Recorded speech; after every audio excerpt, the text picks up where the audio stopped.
Hello, high achievers. Today we are tackling a topic that is probably very familiar to all of you perfectionists out there: FOMO, fear of missing out, as we say in other words.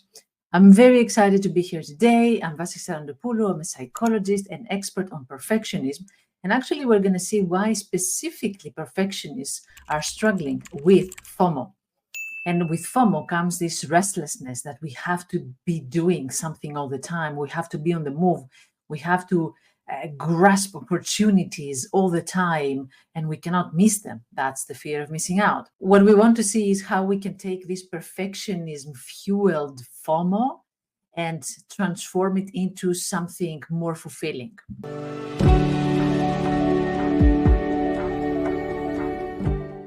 So, what happens is that perfectionists who are struggling with FOMO, they have this restless inner critic that is never satisfied. It whispers, if you're not doing everything, then you're not doing enough. So that's why we are on this hamster wheel, always doing, always participating, always starting projects and saying yes to everything. That's the thing about restlessness and FOMO. And you can see also the connection with people pleasing. All these things, they come together. Does it sound familiar? If you're saying yes to every opportunity and you're afraid that missing out means falling behind or being less than perfect, you're in the right place. Let me use a metaphor here. Imagine that you're a chef, master chef, and one day somebody is offering you, or maybe life is offering you, hundreds of recipes to perfect. Your perfectionist mind tells you you need to be the best and you need to master them all right now. But here's the catch: you only have one kitchen, you don't have any other helpers, any other sous chefs, and you have only 24 hours in a day. That's perfectionist FOMO in a nutshell, right? And because you're trying to cook all these 100 dishes at once, what would be the result? The result would be a chaotic kitchen, mediocre meals, and you being exhausted. That's the form of self sabotage that FOMO brings into our lives. We cannot be flawless in 100 things. There's a thing that it doesn't work, even though in the perfectionist mind it's possible, but it's not. So ask yourself this question: when was the last time you said yes to something, even though you were being overwhelmed, because you thought that is absolutely necessary for you to become better, to become more recognized, or to become more complete? In other words, you felt that saying no would be detrimental to your career or to your growth or to your progress. And when you said yes, even though you were exhausted and you didn't have not only energy, but also the time, how did that affect the quality of your work and, of course, your life? The juggling is really exhausting at this point, the juggling between all these tasks, especially for perfectionists. Of course, there are plenty of stories of clients that I've worked with, and they wanted to be omnipotent, omnipresent. And one of them was Emanuela, and she wanted to be participating in every project, every conference, every chance to learn a new program. I get it, that's important, absolutely. But at the same time, all at the same time, was physically, first of all, impossible, and of course, mentally. So she thought that the path to become a perfect employee would be that path of saying yes, but in reality, she was burning out. And sooner or later, her work quality suffered. So let's talk about strategies. What are the strategies that we can implement as perfectionists so that we can lower a little bit this FOMO? It's not about stopping your growth. It's about letting this fear guide you and take control of your life and sabotage your work and your quality, and of course, the quality of your life. How can we manage a little bit this fear? Because we're talking about a fear here. So the first thing is what we call prioritization technique and setting boundary.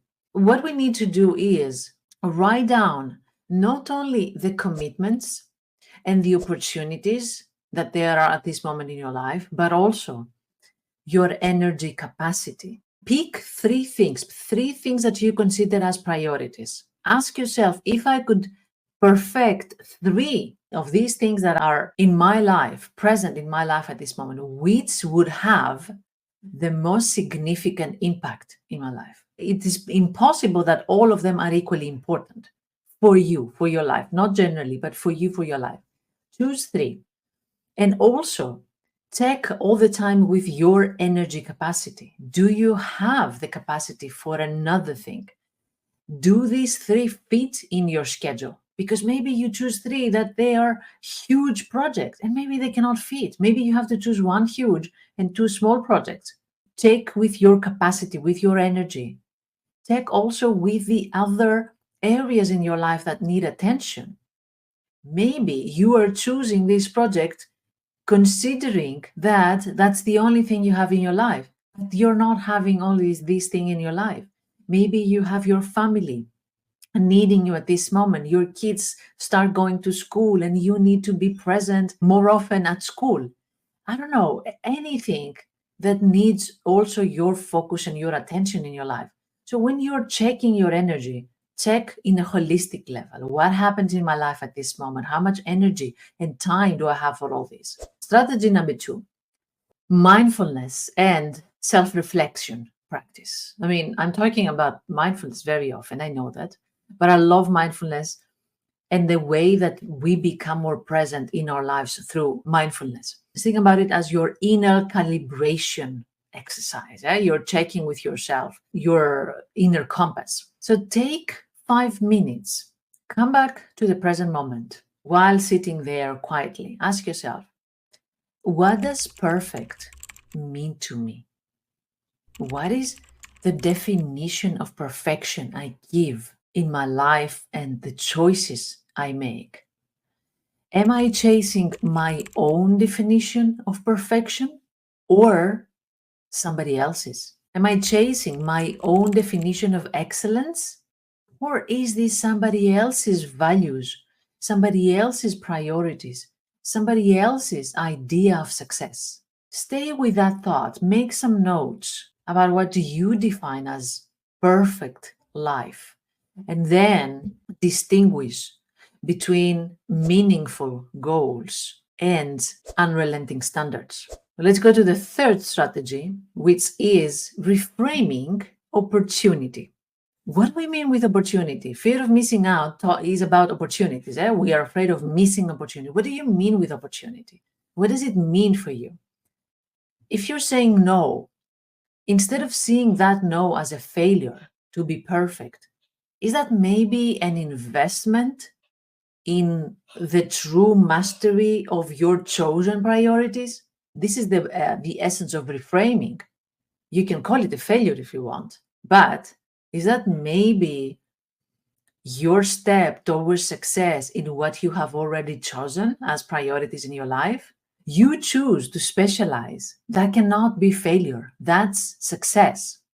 So ask again yourself, will pursuing this opportunity lead to meaningful excellence in my life, or it will spread my perfectionism too thin? Am I growing one step at a time in 20 different areas, or am I growing in 3 areas but faster and in more quality? So the opposite now of FOMO is what we call JOMO, joy of missing out. And you might be like, oh, okay, I'm not ready for that. Okay, that's too much. I'm not ready to feel even joy that I'm missing out. Okay, when you're ready, you can jump into that. Joy of missing out is about finding joy in focused excellence rather than in scattered mediocrity. Because, come on, let's admit it. When we want to do a million things at the same time, we cannot be perfect. we are going to deliver something messy, something sloppy, something mediocre. And we know that. And that backfires for our inner critic that will keep saying, see, I told you, you're not good enough, try more. So it's realizing that saying no to some things, it means that you're saying a bigger yes to what truly matters. When you start implementing these strategies, you will become a leader in your area. And at the same time, you will find a sense of true accomplishment because things will get completed instead of starting a million things that will never get completed, or they will get completed very late in time. Perfectionist viewers, this is for you. I hope that you resonated with that. I want you to imagine the satisfaction of channeling your drive for excellence into few key areas rather than diluting across everything, right? How would that change your definition of success? Thank you very much for being here in this video. Let me know your questions. Let me know your experience with FOMO. And I would be really interested to know the experience of somebody who has jumped already into JOMO, joy of missing out. I hope you find it useful. Thumbs up, share it with somebody who might need it because you see how they are on their hamster wheel and they never stop.